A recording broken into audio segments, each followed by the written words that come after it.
Ever wondered how our desires shape our lives and how different philosophies interpret it? This question sneaks into our thoughts more often than not, doesn't it? The power of desire, its impact on our actions, decisions, and ultimately our lives, is a concept that has been explored and interpreted by various philosophers throughout history.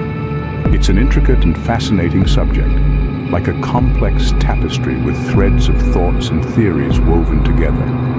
Among these threads, one philosophy stands out, offering a unique perspective on the role of desire. That philosophy is Stoicism. Stoicism, with its roots in ancient Greece, presents a unique lens through which to examine and understand desires.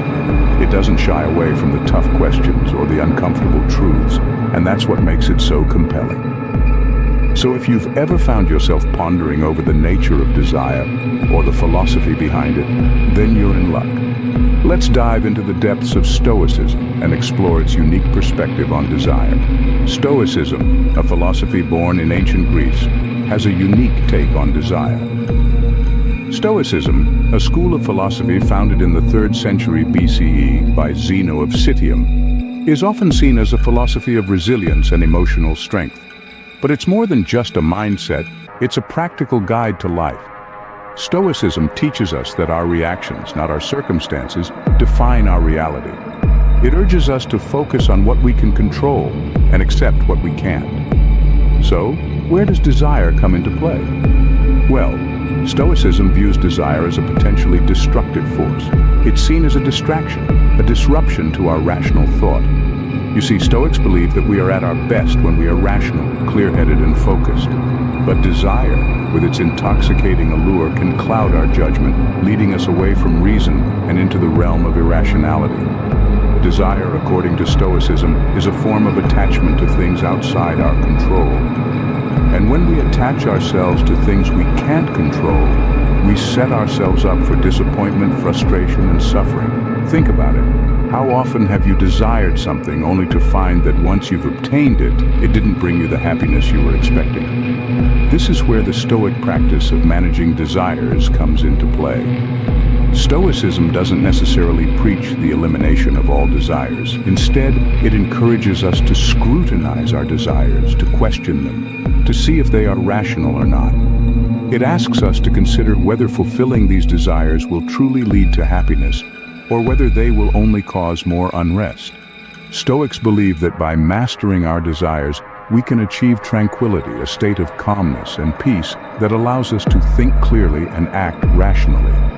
This tranquility is not a fleeting moment of happiness, but a lasting state of contentment that comes from within. So for Stoics, mastering our desires is key to a peaceful and rational life. Now, how does Stoicism's take on desire compare to other philosophies or psychological approaches? Let's embark on a journey through the philosophical landscape to understand different perspectives on desire. We'll start with hedonism, an ancient philosophy that encourages the pursuit of pleasure. Hedonists view desire as a driving force towards pleasure, something to be embraced and indulged in. They believe that our desires, be they for food, love, or success, should not be stifled, but rather satisfied to achieve the ultimate aim of happiness. On the other end of the spectrum, we have Buddhism, which takes a diametrically opposite stand. Buddhists advocate for the complete elimination of desire, deeming it the root of all suffering. They argue that desires are like a mirage, leading us on a never-ending chase for satisfaction that always remains just out of reach. The key to attaining peace, according to Buddhism, lies in letting go of these desires and embracing a state of desirelessness. But Stoicism, like a wise old sage, finds a middle ground between these two extremes. Stoics do not reject desire outright, nor do they encourage blind indulgence. Instead, they propose a measured response, to acknowledge our desires, understand them, but not let them control us.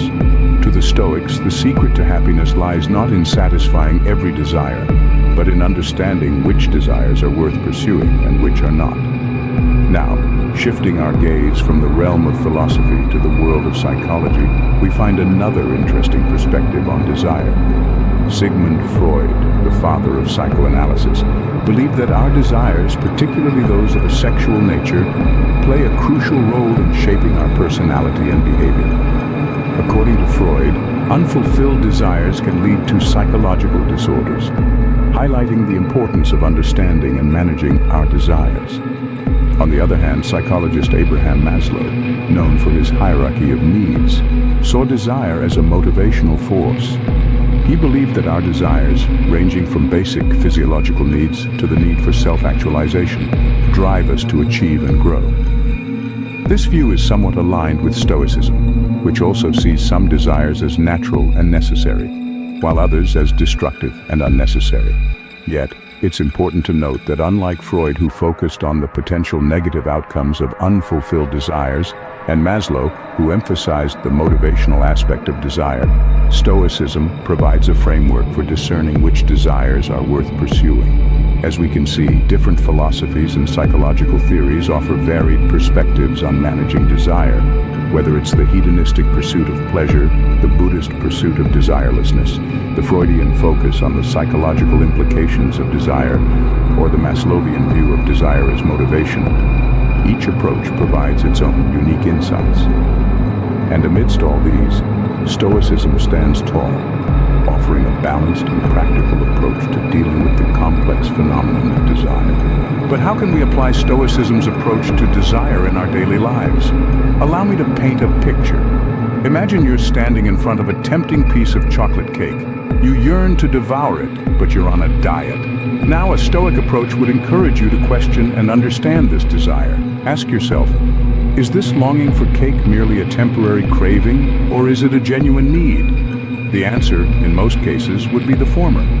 This is a simple example of exercising self-control, a key tenet of Stoicism. It encourages us to resist the instant gratification of impulsive desires and instead focus on long-term fulfillment and happiness. The ability to say no to immediate pleasure for the sake of a greater good is a powerful tool in our daily lives. But self-control is just one part of the story. Mindfulness, another pillar of Stoicism, plays a crucial role too. It's about being aware of our thoughts, feelings, and actions in the present moment. This helps us to recognize and deal with our desires as they arise rather than being swept away by them. So the next time you feel a strong urge, take a moment to pause, breathe, and observe your feelings without judgment. This will help you respond to your desires in a more balanced and thoughtful way. Finally, Stoicism teaches us to focus on things within our control. Many of our desires, like wanting to be praised by others or wishing for a sunny day, are centered on external factors that are out of our hands. By redirecting our attention towards internal elements like our attitudes, responses, and actions, we can manage our desires more effectively. Remember, we cannot control the weather, but we can control how we react to it. All these practices, self-control, mindfulness, and focusing on things within our control, can be integrated into our daily routines. It's not about suppressing or denying our desires, but rather understanding them and responding in a way that aligns with our long-term goals and values. Incorporating Stoicism into our lives might just help us gain a healthier relationship with our desires. So, what have we learned about Stoicism and desire today? We've taken a deep dive into the world of Stoicism, a philosophy that's been around for over 2,000 years, and yet it remains as relevant today as it was in the bustling marketplaces of ancient Rome. Stoicism, we've learned, teaches us to differentiate between what is within our control and what is not. It's a philosophy that encourages us to focus on our own actions and reactions rather than the events themselves. In the realm of desire, Stoicism offers a unique perspective. It propounds that desires are not inherently good or bad. Instead, it's our responses to these desires that can either lead to tranquility or turmoil. By understanding our desires, we can learn to manage them effectively, leading to a more balanced and fulfilling life. Stoicism, as we've discussed, stands in stark contrast to other philosophies and psychological theories. Where hedonism champions the pursuit of pleasure and desire, Stoicism urges us to exercise restraint and self-control. And while modern psychology often encourages us to express our desires freely, Stoicism reminds us of the importance of understanding and managing our desires. We've also explored how Stoicism can be applied in our daily lives. It can help us navigate the choppy waters of desire, steering us away from the rocks of excess and towards the calm shores of moderation. It can guide us through the tumultuous storms of life, helping us to remain unswayed by our desires and maintaining a state of tranquility amidst the chaos. But remember, Stoicism is not about suppressing our desires. It's about understanding them, managing them, and ultimately using them to our advantage. It's about finding that delicate balance between indulgence and restraint, between desire and tranquility. And so, as we come to the end of this journey, let's carry these lessons with us. Let's strive to understand our desires, to manage them effectively, and to use them as tools for personal growth and self-improvement. Remember, understanding our desires and learning to manage them is a powerful step toward a more balanced and fulfilling life. Embrace Stoicism, and you will discover a path to true success that has stood the test of time.